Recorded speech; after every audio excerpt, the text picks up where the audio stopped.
sa ating lahat. Panibagong araw, panibagong pag-asa, kaya always lang tayo maging positive sa hamon ng buhay at sa laban ng buhay. Kung nahihirapan ka ngayon, dapat always ka lang maging positive sa hamon ng buhay at sa laban ng buhay.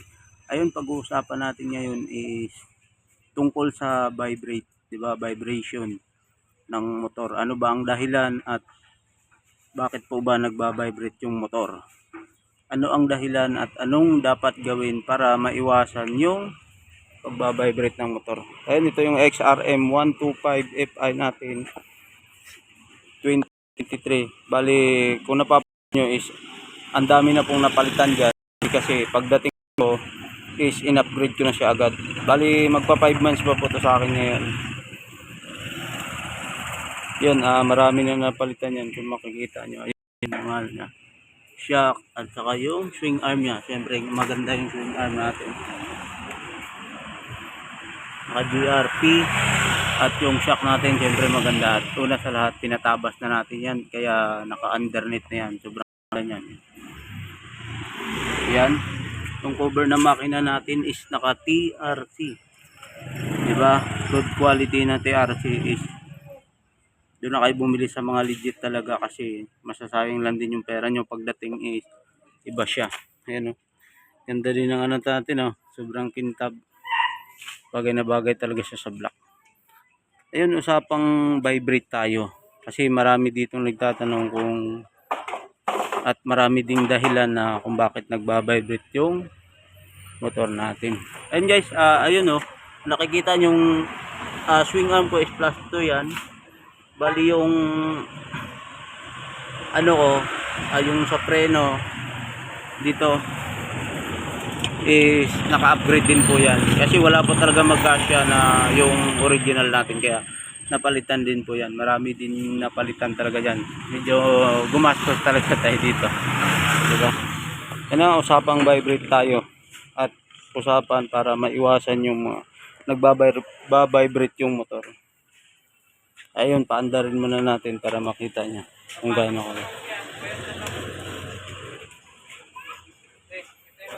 Naka-signal na. Ayun guys, sinasadya ko talaga na mag-signal yan, kasi bago ako check, lalo na pag may lakad ako, inaano ko yung signal light bago ako umalis, diba? Kailangan yan. At kabilaan, pinapainit din po na, pinapain ko yan bago andarin.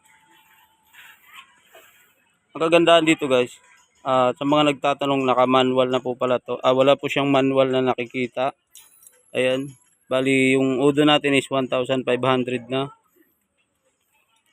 Yan, sa mga nagtatanong, medyo kung hindi mo siya gamay, medyo mas mahihirapan ka, kasi hindi mo na nakikita kung primera, segunda ka o tresira, kwarta.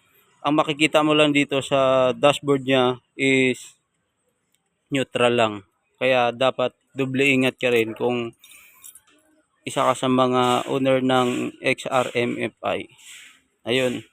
Yun nga, explain ko sa inyo yung vibrate. Ayun, pakita ko muna yung tweet sa inyo kung gaano kaganda. Kasi marami din nag-ano nito para dito makikita na nila.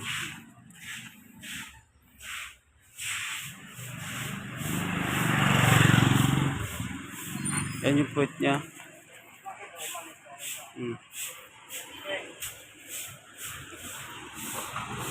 Ito. Lipat natin yung ano.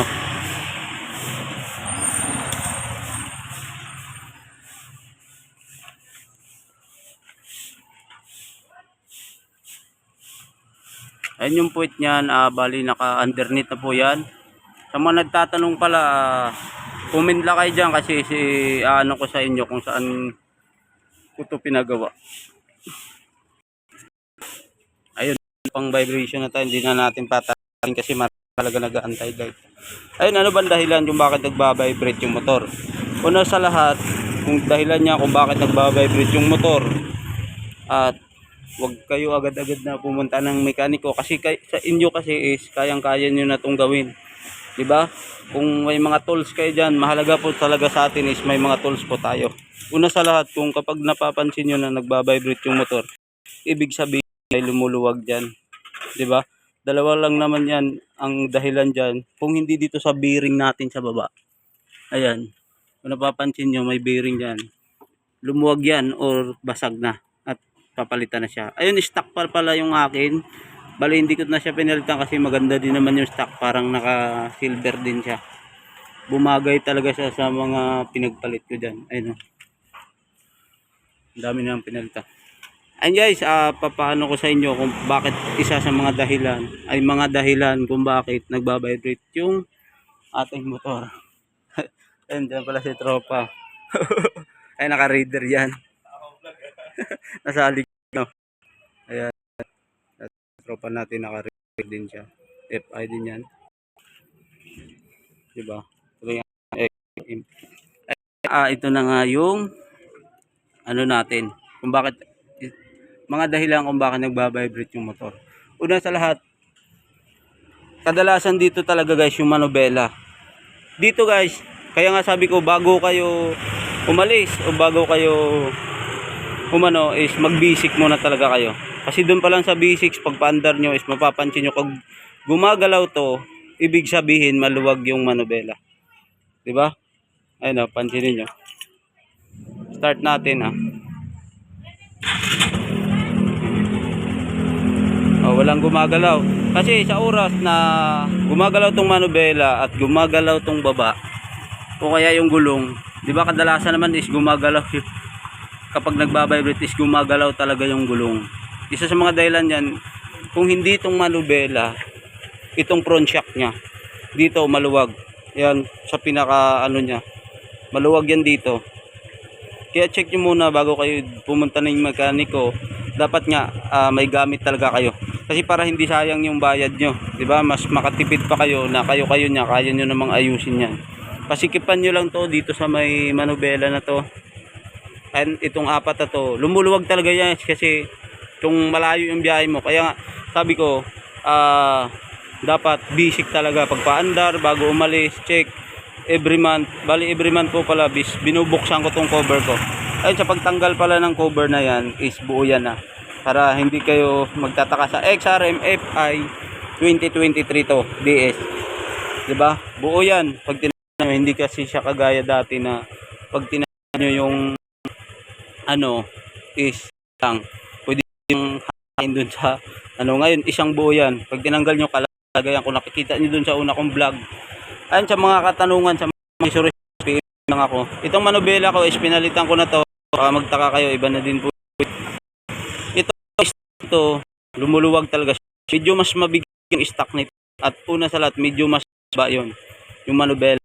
Yung akin, maiksi lang to. Dito sa undrip ko, ayan o. Ayan, umabot, diba? Medyo sure. Pero okay lang yan. Diba? Pero mas maganda dito, magaan siya.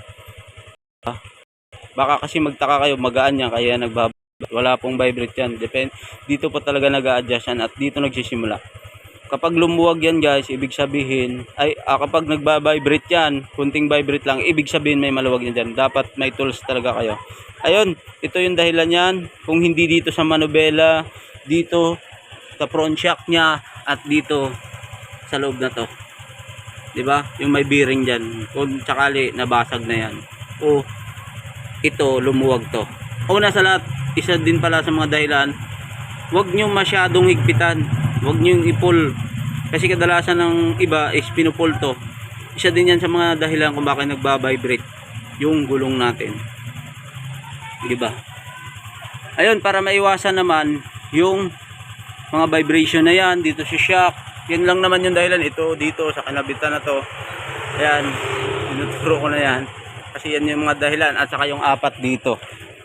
Ayun, para maiwasan nyo yan, gagawin nyo na lang dito is nga, balikan nyo yung first upload ko na basic lang bago mag-andar, bago paano, para maiwasan natin na mag-vibrate yung motor natin. Ayun, check every month, tuwing month yan, sine-check natin yung ating motor para binubuksan ko yan every month. At kahit nga bago ako umalis, tinitingnan ko talaga kahit umaga, gabi, yung mga tornilyo kung nakakabit pa. Dito nga guys, na naging problema ko dito, ito nawala yung isa, kaya yun, maingay yung makina. Yun yung dahilan din sa mga tornilyo na yan. Ayun, dito naman tayo para maiwasan to guys. Dapat check nyo talaga basic pinaka-basic lang naman. 'Di ba?